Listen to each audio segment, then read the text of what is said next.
Assalamualaikum warahmatullahi wabarakatuh. Perkenalkan, saya Afrinda Fitri dari kelas Tadris IPA A.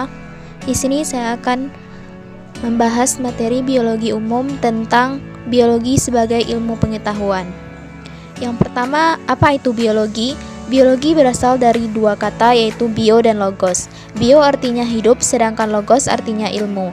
Jadi, biologi adalah ilmu yang mengkaji objek berupa makhluk hidup dengan gejala atau masalah yang menyangkut hidupnya. Selanjutnya, apa itu ciri-ciri biologi sebagai ilmu? Ciri-ciri biologi sebagai ilmu yaitu yang pertama, memiliki objek kajian yang konkret atau nyata. Yang kedua, bersifat objektif dan verifikatif.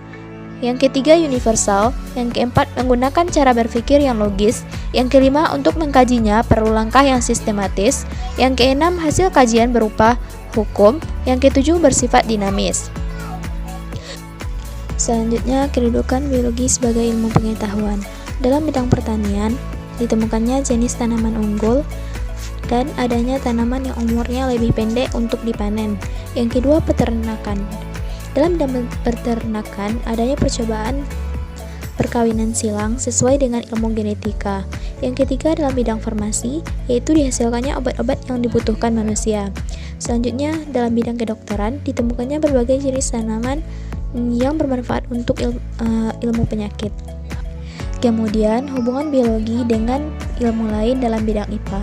Yang pertama, biologi dengan fisika. Penyatuan dua cabang ilmu ini menghasilkan cabang ilmu biofisika dan fisika medis, yang mempelajari bagaimana mengaplikasikan hasil temuan bidang fisika terhadap dunia biologi. Contohnya, penggunaan radiasi gamma dan emisi positron sebagai penghambat sel kanker. Selanjutnya, penemuan mikroskop elektron mendukung perkembangan teknologi rekayasa genetika dalam bioteknologi. Kemudian, penemuan mikroskop oleh Anthony van Leeuwenhoek membuka cakrawala untuk mempelajari tentang mikroorganisme dan sel. Yang kedua, biologi dengan kimia. Penyatuan dua cabang ilmu ini menghasilkan ilmu biokimia. Ilmu biokimia adalah ilmu yang berhubungan dengan berbagai molekul di dalam sel atau organisme hidup sekaligus dengan reaksi kimianya. Contohnya, pada proses fotosintesis. Biologi mempelajari tentang proses fotosintesis, sedangkan fotosintesis terjadi jika ada zat-zat kimia yang diperlukan. Dan pada proses pencernaan dalam tubuh, pemahaman terhadap struktur dan sifat kimia karbohidrat, protein, lemak, dan vitamin membantu kita untuk memahami proses pencernaan bahan-bahan tersebut. Ciri-ciri organisme. Yang pertama, bernafas. Bernafas adalah proses penghirupan oksigen dan pengeluaran karbon dioksida dari dalam tubuh. Yang kedua, bergerak. Makhluk hidup memiliki kemampuan untuk bergerak dengan cara tertentu tanpa bantuan dari luar atau pihak lain. Gerakan itu ada yang pasif dan ada yang aktif. Pada tumbuhan yaitu terjadinya gerakan pasif dan pada hewan terjadinya gerakan aktif. Yang ketiga, mengeluarkan zat sisa. Proses ini sangat penting karena zat sisa bersifat racun dan tidak baik bagi kesehatan dalam tubuh. Yang keempat, tumbuh. Tumbuh adalah proses pertambahan volume makhluk hidup karena jumlah dan ukuran sel bertambah. Yang kelima, berkembang. Berkembang adalah proses pertumbuhan menjadi dewasa yang ditandai dengan berfungsinya organ reproduksi. Yang keenam, PK terhadap rangsangan. PK terhadap rangsangan, semua makhluk hidup PK terhadap perubahan-perubahan yang terjadi di sekitarnya. Misalnya, daun tumbuhan putri malu akan mengatup jika disentuh. Yang ketujuh, adaptasi. Adaptasi adalah proses penyesuaian diri yang dilakukan makhluk hidup terhadap perubahan lingkungan, di mana adaptasi terbagi menjadi tiga, yaitu adaptasi morfologi, adaptasi fisiologi, dan adaptasi tingkah laku. Tingkatan organisasi kehidupan. Yang pertama, molekul. Organisasi kehidupan dari tingkat molekuler didasarkan bahwa setiap makhluk hidup tersusun oleh molekul organik sebagai dasar penyusunnya.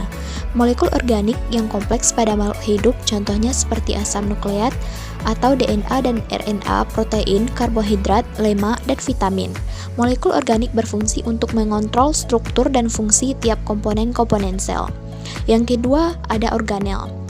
Organel adalah bagian penyusun dari sel yang tersusun dari berbagai macam molekul organik yang memiliki fungsi berbagai macam. Contoh organel adalah mitokondria, ribosom, badan Golgi, dan retikulum endoplasma, dan sebagainya. Yang ketiga, sel.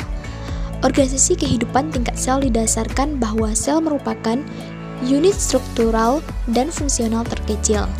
Yang keempat, jaringan. Struktur organisasi kehidupan tingkat jaringan adalah kumpulan berbagai macam sel yang memiliki bentuk dan fungsi yang sama. Contoh dari jaringan adalah jaringan hewan, misalnya jaringan epitekel, jaringan otot, jaringan saraf, dan jaringan ikat.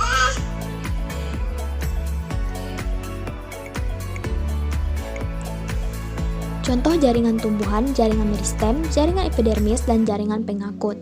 Yang kelima, organ. Organ adalah kumpulan jaringan yang memiliki peranan tertentu. Contoh organ hewan contohnya yaitu jantung, paru-paru, lambung, ginjal, mata, dan lain-lain. Contoh organ tumbuhan, akar, daun, batang, bunga, dan sebagainya. Yang keenam, sistem organ. Sistem organ terdiri dari berbagai organ yang saling tersusun membentuk sistem tertentu yang saling berinteraksi. Contohnya, sistem organ pada hewan, sistem pernafasan, sistem pencernaan, sistem reproduksi, dan sebagainya. Contoh sistem organ pada tumbuhan yaitu sistem transportasi, sistem transpirasi, dan sebagainya. Yang ketujuh, organisme.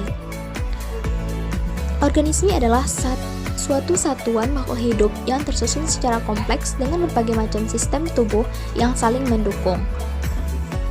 Yang kedelapan, populasi. Populasi adalah kumpulan sekelompok organisme sejenis di suatu tempat dan waktu yang sama. Contohnya, sekumpulan manusia di suatu desa atau kota, sekumpulan gajah di padang rumput, dan sekumpulan padi di sawah. Yang kesembilan, komunitas. Komunitas adalah kumpulan populasi dari berbagai spesies di suatu tempat dan waktu yang sama. Sebagai contohnya, suatu sawah yang terdapat populasi padi, populasi belalang, populasi semut, populasi alga, dan lainnya. Selanjutnya, ekosistem. Ekosistem adalah interaksi antara berbagai populasi penyusun komunitas dengan lingkungan abiotiknya, yaitu udara, air, tanah, sinar matahari. Contohnya ekosistem sungai, ekosistem pantai, ekosistem hutan, ekosistem sawah, ekosistem tambak, dan lainnya. Yang ke-11, bioma.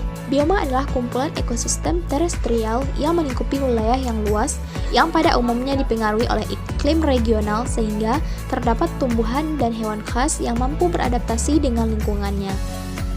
Contohnya bioma gurun, padang rumput, tundra, taiga, hutan gugur, hutan hujan tropis, dan lainnya. Yang terakhir, tingkat organisasi kehidupannya yaitu biosfer. Biosfer adalah bumi yang di dalamnya berisi seluruh makhluk hidup. Pada tingkatan ini, seluruh kehidupan di bumi membentuk satu kesatuan utuh yang interaksinya skala global. Selanjutnya, diversitas kehidupan. Diversitas adalah keragaman yang mengacu pada macam dan kelimpahan spesies, komposisi genetika dan komunitas, ekosistem dan bentang alam di mana mereka berada. Contoh keragaman makhluk hidup, keragaman genetik yaitu mencakup variasi dalam material genetik seperti gen dan kromosom. Yang kedua, keragaman spesies yaitu mencakup variasi struktur kromosom seperti filum, famili, genus, dan sebagainya. Yang ketiga, keragaman ekosistem mencakup variasi di dalam wilayah, bentang alam, dan habitat. Selanjutnya, bagaimana saintis bekerja? Yang pertama, hasrat ingin tahu. Yang kedua, pendekatan dan ilmiah. Penyelesaian masalah melalui pendekatan ilmiah, yaitu dengan cara pertama akal sehat, yang kedua penemuan secara kebetulan, yang ketiga penyelesaian coba-coba, yang ketiga penemuan coba-coba, yang keempat pendapat para ahli. Selanjutnya ada pendekatan ilmiah, yaitu penyelesaian masalah melalui metode ilmiah. Dalam melakukan metode ilmiah ada sikap ilmiah. Sikap ilmiah meliputi sikap ingin tahu, sikap kritis, sikap terbuka, sikap objektif, sikap teliti, sikap tekun, dan sikap menghargai karya orang lain. Selanjutnya, bagaimana sih langkah-langkah metode ilmiah? Yang pertama yaitu pemilihan masalah dan studi pendahuluan.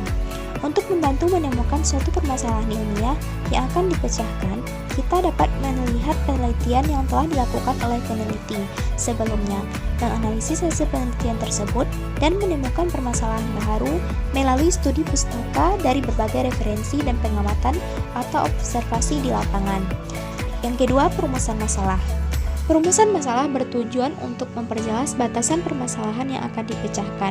Untuk memperoleh rumusan masalah yang baik, dapat dituliskan dalam kalimat tanya seperti apa, bagaimana, dan mengapa. Contohnya, bagaimana pengaruh cahaya terhadap kecepatan pertumbuhan batang kecambah kacang hijau? Nah, yang ketiga, pengumpulan informasi. Pengumpulan informasi dalam bentuk studi literatur berupa teori, konsep, dan hasil penelitian yang sesuai dengan masalah yang diajukan. Sumber pengetahuan tersebut dapat digunakan untuk memperoleh jawaban sementara dari permasalahan yang diajukan. Kemudian, ada pengajuan hipotesis. Hipotesis merupakan jawaban sementara dari permasalahan yang diajukan.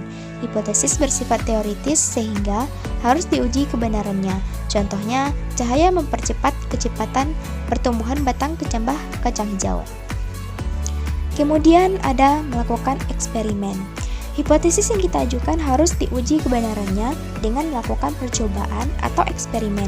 Sebelum melakukan percobaan, alat dan bahan yang akan digunakan harus ditentukan terlebih dahulu. Selain itu, kita juga harus menentukan variabel-variabel dalam percobaan. Yang keenam, analisis data. Data diperoleh dari hasil eksperimen. Data hasil eksperimen dapat dibedakan menjadi dua jenis, yaitu data kualitatif dan data kuantitatif. Data kuantitatif harus diolah dalam bentuk tabel, grafik, atau diagram sehingga mudah dipahami oleh orang lain. Selanjutnya, hasil olahan data tersebut dibandingkan dengan teori, fakta, dan konsep yang ada dalam studi literatur. Yang terakhir, pengambilan kesimpulan. Kesimpulan harus mengacu pada hasil eksperimen. Ada dua kemungkinan dalam mengambil kesimpulan, yaitu kemungkinan hipotesis diterima dan kemungkinan hipotesis ditolak. Selanjutnya, apa sih manfaat biologi bagi kehidupan?